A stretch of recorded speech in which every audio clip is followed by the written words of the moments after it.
Carol Buroughs, welcome to Unbroken. Thank you very much, Alexandra. It's a pleasure to be here. It's lovely to meet you and to be having this chat this morning. So why don't you tell us a little bit about your background and how you got interested in the three principles? Okay, thank you. So my professional background is kind of a career in two halves, really. I started out in human resource management, did that for about 20 years.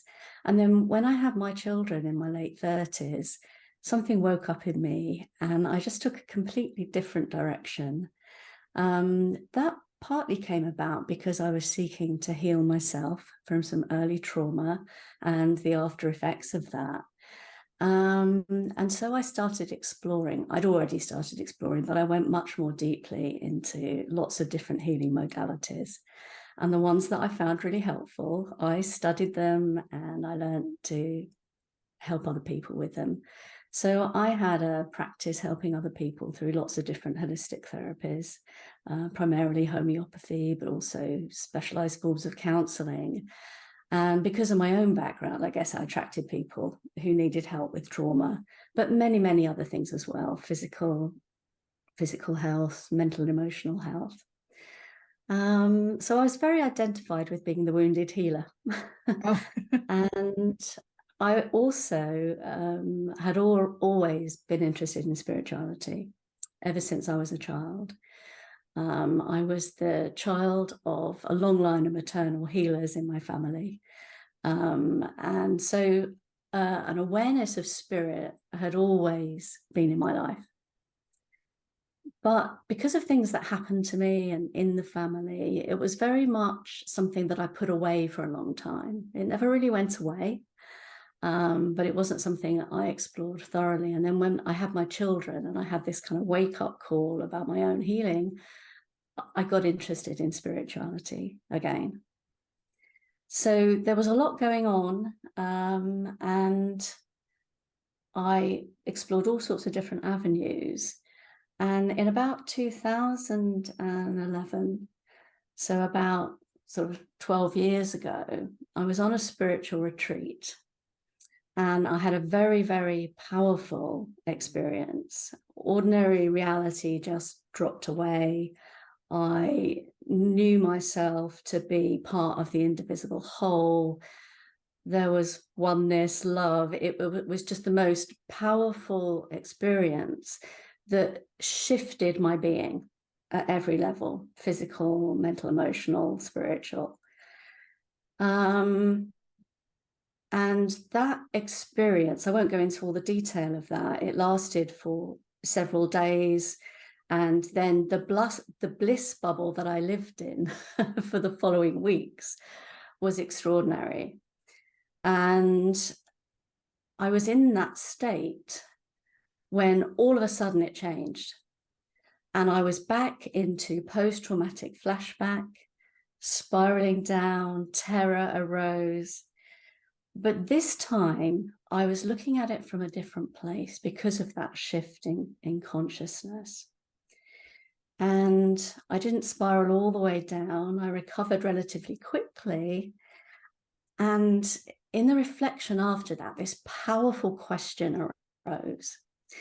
And the question was, how can a human being know themselves to be one with the energy of all life and still suffer like this?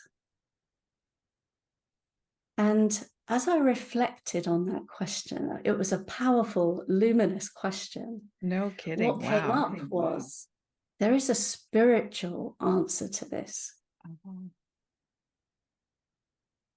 And what occurred to me was that I needed to find a spiritual teacher, a living, breathing teacher, not books or anything else. I had to find a living, breathing teacher. And so I kind of went on an internet search and I thought, well, what's out there? Who can I find? I'd studied lots of different things. I'd had lots of different teachers along the way. And I chanced across Sydney Banks' original website. And on there are little clips. I don't know if you've seen it. There's some little video clips. You've probably seen them all. And what I saw in those clips resonated so deeply with that experience I'd had. I recognized truth and I thought, oh, this is my teacher. Only to discover that he had died the previous year.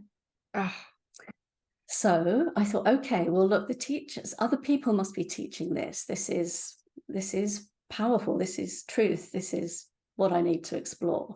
So I started looking around for teachers who were sharing the principles.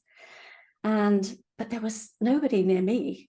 I think Aaron Turner had just recently moved back from the States to the UK, and he was doing a professional training, actually not very far away from me. But that didn't seem appropriate. I just chanced upon this understanding, so I was kind of a bit deflated and thought, oh, what next? And then into my inbox dropped an email from the teacher who I had been on the retreat with when I'd had this experience. And that person was Ian Watson. oh, Now, he'd been my teacher on many different things. He'd done all of those disciplines that I was exploring and teaching myself and working with people with. And in this email, he said, I'm not doing any of my old stuff anymore. I found this thing called the 3 principles, and I really want to explore that. So I'm going to set up a group in London. It's going to be called Truth of the Moment. And, you know, if you're interested, sure. So it was a no-brainer for me. It was just one of those synchronicities that was just perfect. So I spent 6 weekends with this beautiful group of people and Ian exploring the principles, and the insights just came thick and fast. And for me, it was this missing link between the spiritual and the psychological. And it answered that question for me, that question that had arisen of how a human being can feel bliss and despair in the same day. And what happened was that the insight that I got was, or the beginning of the insights was something I'd heard in words over and over again. Past doesn't exist. You can't change the past. It can't do anything to you. It's just memory carried through time. Now, I had heard that over and over again, but now I saw it insightfully. And I saw how I had innocently been re-traumatizing myself over and over again with my own thoughts. When I saw that at that deep, insightful level, this reflex action away from all of that thought happened. And it was just like the past literally falling away. And I didn't have another flashback for another 3 years. And it was like night and day for me. It was just profound. And as I saw the way that I had innocently been re-traumatizing myself with my thinking, I saw the universality of that. I saw that that's what everybody is doing all the time. Our whole experience is being created from that. We can't respond to anything that isn't thought passing through our mind. And in the moment I saw the universality of that and the innocence of it, this great forgiveness and compassion arose. And that was this second level of radical transformation. It was beyond anything I could have imagined was possible. So Wow. that's how I came to the principles. Yeah. And just a little piece of what it's done for me personally. And of course, very rapidly, it was a question of, oh, I have to share this. I can see it so clearly. It makes sense of everything that I had learned spiritually and everything that I'd seen in my own psychology and that of the clients that I've been helping. So Wow. that's how I came to be doing what I do now. That's beautiful. Thank you so much. And I have some follow-up questions, if that's okay. So I love that you said that the past can't hurt us. Mhm. And I would love for our listeners if you could compare a little bit about your strategy for dealing with the past before you saw this, and then what you see now about how we can deal with traumas from the past. Sure, that's a brilliant question, Alexandra, because what happened in my work was it shifted completely because I saw something that was so much more helpful than what I had been doing before, both in terms of my own healing and how I was working with clients. Many of the techniques that we use to try to deal with trauma depend on us or encourage us to go back and understand the trauma and see it from a different place. And while it can be helpful sometimes to go back and understand why certain things trigger you in this moment and why certain behaviors keep repeating themselves, it doesn't really get to the root of the truth of why you are suffering. So, and the actual event of going back and thinking about what happened in the past and exploring that in itself can be incredibly difficult and painful and re-traumatizing. Yeah. So what I came to see through learning about the principles is that we do not need to go back. We just have to change our relationship to it by understanding that it no longer exists except in our own thinking, in this moment. Only this moment is real. Everything else is a trick of our mind, of our thinking. And all healing happens in this moment.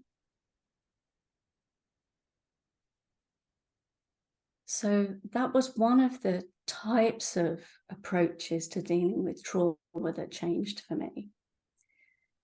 The other things that can be incredibly helpful when we're traumatized, particularly when we're in the midst of a flashback or in the midst of extreme terror or anxiety or panic, are techniques that bring us into the present moment.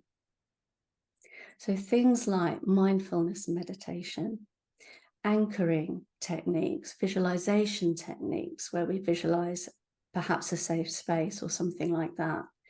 So those were the types of things that I would reach for, either myself or with my clients, teach my clients about, to help them in an acute episode. Mm.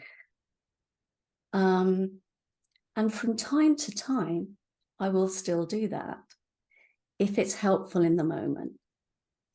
Because until someone is in a quieter, calmer space, it's not impossible, but it's unlikely that they're going to hear something helpful in what I'm sharing in those moments because they're in a thought storm. But the difficulty with those techniques is they only last as long as you're doing them. And you can very quickly, if you do experience things like post-traumatic flashbacks or panic attacks, you can very quickly get hijacked. And things very quickly snowball. So sometimes a technique like that will work and sometimes it won't. And again, it still doesn't get to the root cause of the issue. And really, the root cause of the issue is a simple misunderstanding about where that experience is coming from. And when we know that it's coming from thought in this moment, just a memory giving us this full-on sensory painful experience, when we truly know that, we don't need to learn a technique for it to stop. There's this reflex action away from that thinking when we really see the truth of what Sydney Banks was pointing to about where our experience is coming from. It's like pulling your hand away from the hot stove because it hurts. Yeah.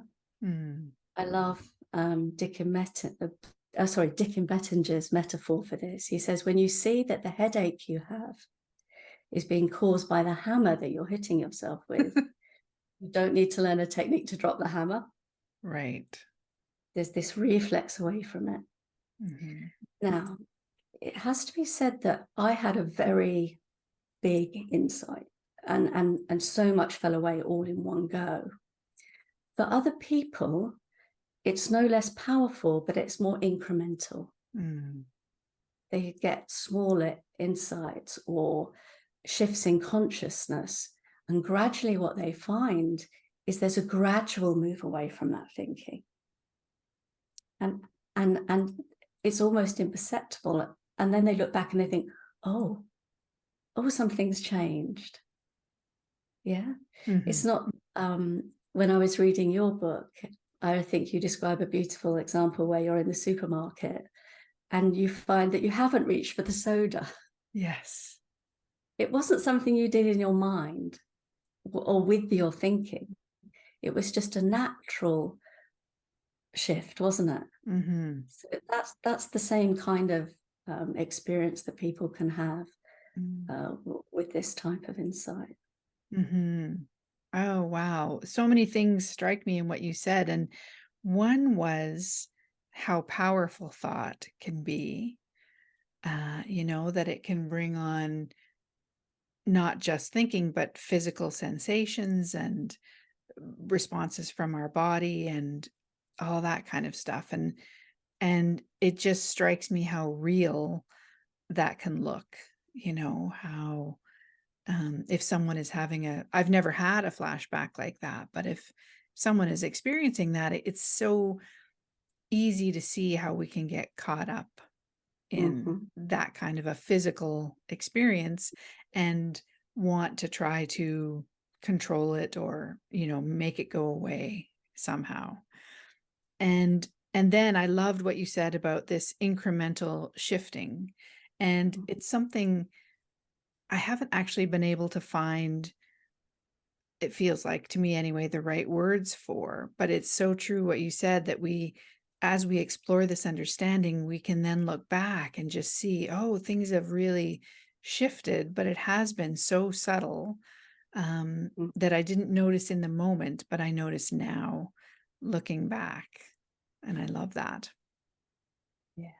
Yeah. Yeah, that's So in your work now, you have this great quote on your website, which I'm going to quote back at you, which is that presence is surrendering to each moment without seeking to avoid any event, thought, or emotion. And by remaining present, we can deepen into the inner peace that is the core of our true self. So I wondered if you could expand on that a little bit for us. yes, okay. So what I guess I'm pointing to there is about being in the now, about being present with whatever's going on now. And as you just beautifully articulated, if we have something scary going on, whether that's an actual event, whether it's a thought storm or very, very strong emotion, painful emotion, we don't want to be present. We don't want to stay in that. We want to get away from it. But that's natural. Of course, that's what we do. We don't do that. And then there's so many things that we do to get away from that. And we take ourselves out of the present. We are no longer present in our life. We're in our mind. We're trying to manage our thinking. We're reaching for food. We're reaching for a drink.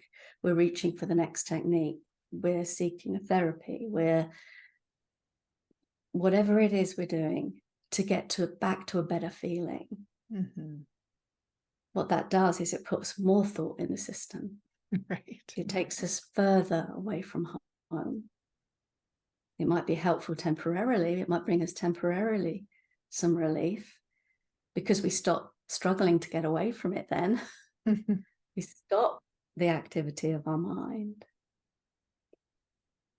If we can learn, as Sydney Banks said, to not be afraid of our present moment experience, because we know it's an illusion. It's a play of mind, thought, and consciousness in that moment. Our relationship with that shifts. We're not scared, and so we don't struggle away from it. Mm. When we don't struggle away from it and we stay still and we stay present, that difficulty, that strong emotion, those thoughts will pass through, and what's left is the space of no thought. We settle down into the quiet mind and we reconnect with the truth of who we are. And when we touch that space, there's just inner peace, stillness, love, a sense of okayness. It's the better feeling that we were seeking all along, only we looked in the wrong place. Right. And could you explain for the listener maybe how that's different from mindfulness, or what the difference might be?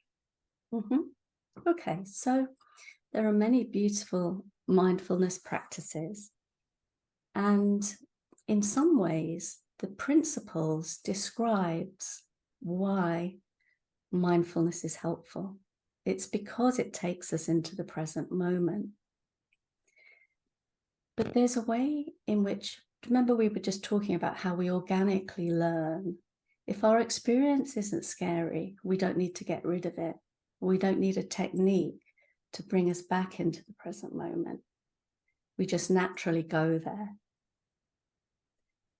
That to me is the main difference. There's a natural learning that takes place where we don't have to do any sort of technique, unless we want to, or unless we can't find our way back there. And sometimes the technique just helps us temporarily until we get a deeper understanding. Mm-hmm. Does that make sense? Absolutely. Yes. Yeah, that was beautifully put. Thank you. One of the other things, shifting gears slightly, one of the other things that I loved, you mentioned on your website that you're quite passionate about the subject of spiritual bypassing. And some of our listeners may know that I was in a cult in the 1990s for 10 years. And it was all about spiritual bypassing. And yeah, really negating our experience and using spiritual terms and techniques to do that.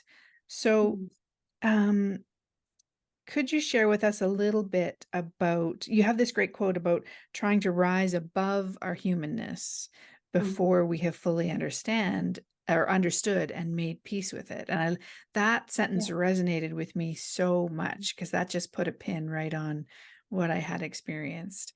So what do you see about why we maybe try to transcend our humanness? Yeah, thank you. So I think it really relates to what we were just talking about around us wanting to get away from difficult feelings and emotions and experiences to a better feeling. You know, that drives all human beings. We just have different ways of going about that. And, you know, as I said, some of us will reach for a drink or food or whatever that is. And spirituality can be one of those. You know, exploring spirituality and using spirituality to make sense of our world and take us to a better feeling. And so in many respects, that seeking to transcend our humanness, the messy, painful part of our humanness, is a very natural part of our experience in our physical form.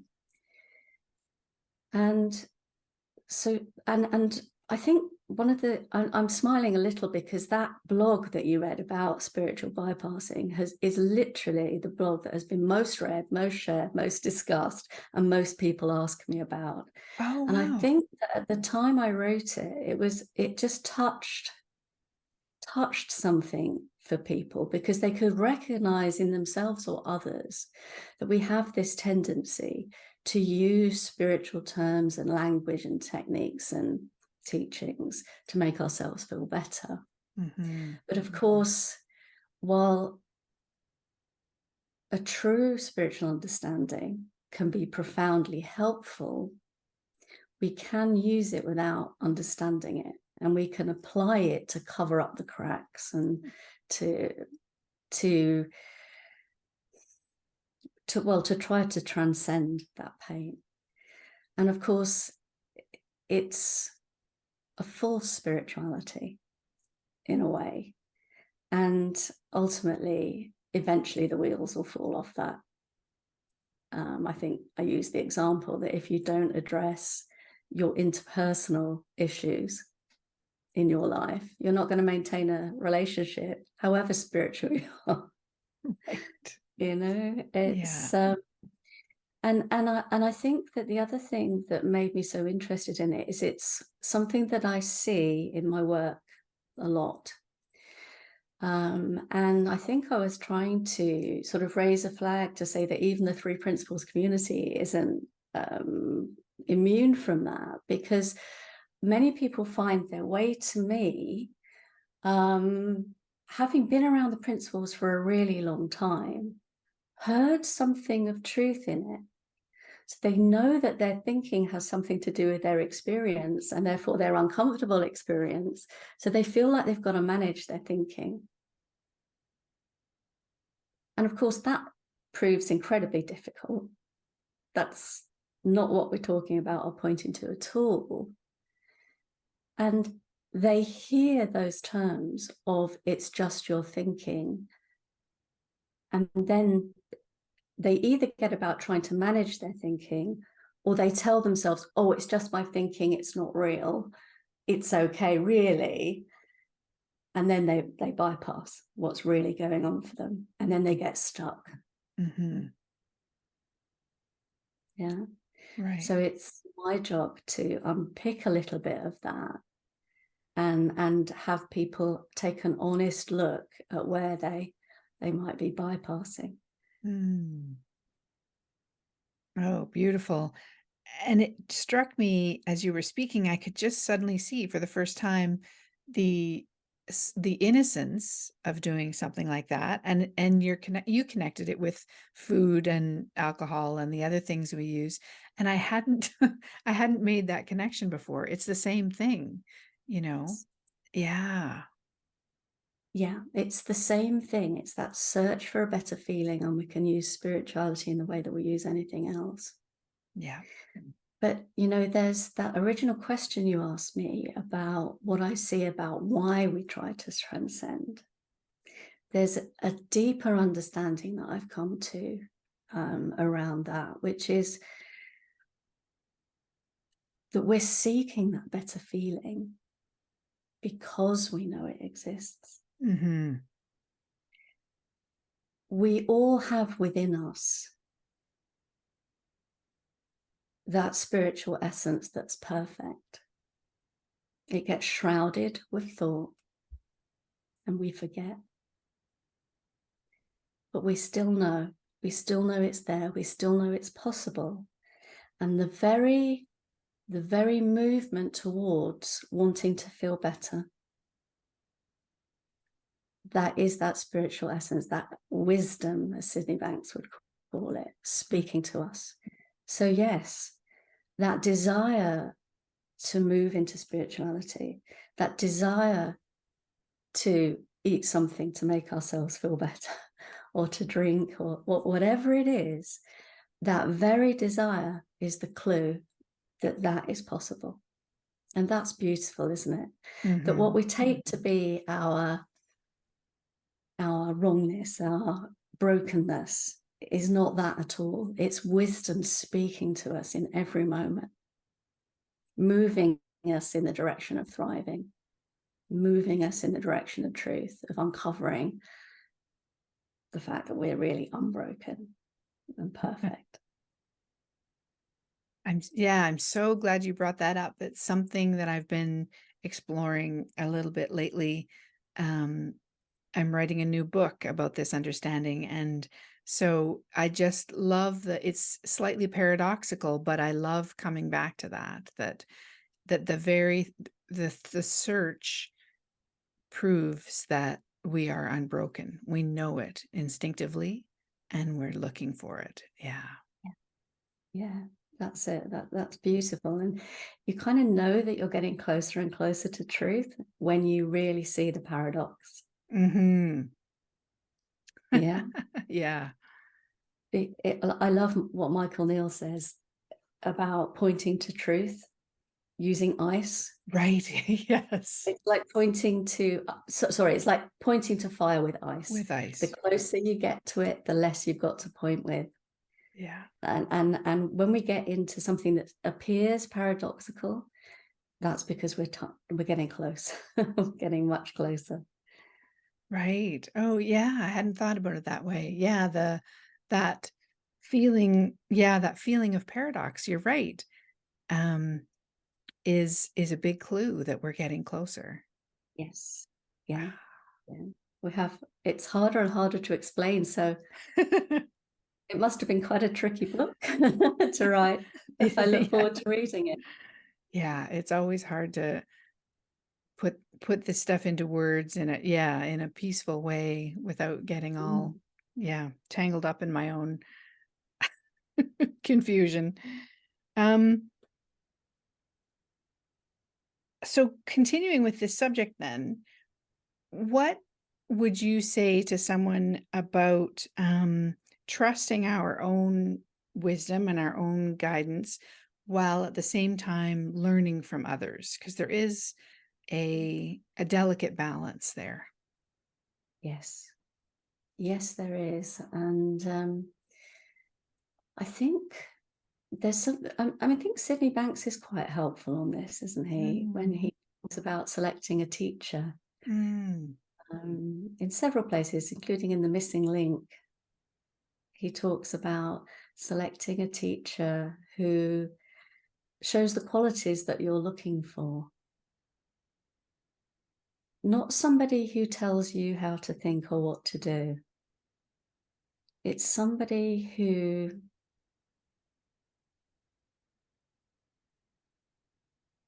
well, you have to use your discernment. You have to trust your own wisdom in teaching, in selecting a teacher. But really, what he pointed to is that the teacher is within, mm, that we have what he calls spiritual wisdom. We're all connected to it. Sometimes it feels like we're disconnected, but we're not. Wisdom's always speaking to us. And the best that a teacher can really do is point you back to that and help you to tune into that or to discern wisdom from your personal thinking. And I think if a teacher doesn't do that, then that's perhaps the time to find another teacher. Really, teachers can be incredibly helpful, but they can only signpost the way. They can only point us towards wisdom. The most powerful insights come from within. My own experience, I'd listened to dozens of teachers saying, past doesn't exist, your thoughts can't hurt you, let them go. But it wasn't until I saw that from deep within myself, through insight, that it had any impact. Yeah. mm-hmm. So I'd love to know what your take is on that, because you've had an experience of, your experience in the cult must have been very instructional. Now you're on this side of it as to following your own guidance. Yeah. Excuse me. What not to do. I think you said it, hit the nail right on the head um, that our own wisdom is the greatest teacher, and that those who keep pointing us toward that, Mhm. is where my best learning has come from. And learning to rely on my own experience to teach me has been such a good lesson, because whatever I hear now, and yeah, whatever I hear somebody else say, I always try to take it away and just fold it in and see if my experience reflects that, what the person has said. Yeah. Yeah, that's beautiful. Yeah. And sometimes we have the experience of listening to a teacher and we take it away and we think, no, that's not my experience. And having the confidence to say, no, Mm, that's not for me now is really powerful. And maybe at some point we'll come back to the same teaching and we will resonate with it, because our wisdom is not only unique to us, but it can change over time. mhm. So something that's right for us one day won't necessarily be right the following day. Yeah, that's That's so true. yeah, yeah, Yeah, it's yeah, there are elements in there I can see of being ready sometimes, we're just not at a place where we can understand something, and I really think that's okay, waiting until, for me, this process has been a lot about learning not to force things, not to force mm, myself to swallow things whole. And just like you were saying a minute ago, there have been times when I've walked away and said, well, that hasn't really been my experience. And then down the road, I do find that it is, something has shifted. So yeah, it's required a little bit of patience on my behalf sometimes, and yeah, a, a very, I always go back to nature metaphors, because yeah, you can't force a flower to come up out of the ground. It's going to come up at its own pace and when it's ready. And for me, my learning has felt like that. I can't tug it up, it will come as I let it, sort of. yeah, Yeah. yeah. That's wonderful. And yeah, so there's patience is required, isn't it? It's Hmm. easy to get insight envy, and we think, oh, I Right. want to see that. Why can't I Yes. see that? So I love what you're saying there about, yeah, everything has its own time. Everything unfolds perfectly, even when we don't feel like it is. Yeah. Y- Yeah, absolutely. So we're getting close to the end of our time together. Is there anything you would like to share that we haven't touched on yet today? I don't think so. There's so much we could continue sharing. Yes. Um, but I think we've touched on some really beautiful things, and I hope your listeners have found it helpful. Me too. I'm sure they have. Um, so where can we find out more about you and your work, Carol? Okay, well, the best place to go is my website, which is threeprinciples.co.uk. And you can find out about me and what I'm up to in the world on there. Great. Very easy. Okay. So I will put links in the show notes at unbrokenpodcast.com so people can find you. And thank you so much for being with me here today. I really appreciate it. Oh, it's an absolute pleasure. I enjoyed our conversation. It's really lovely to meet you. And you. All right. Take care. Thanks, Carol. Thank you very much.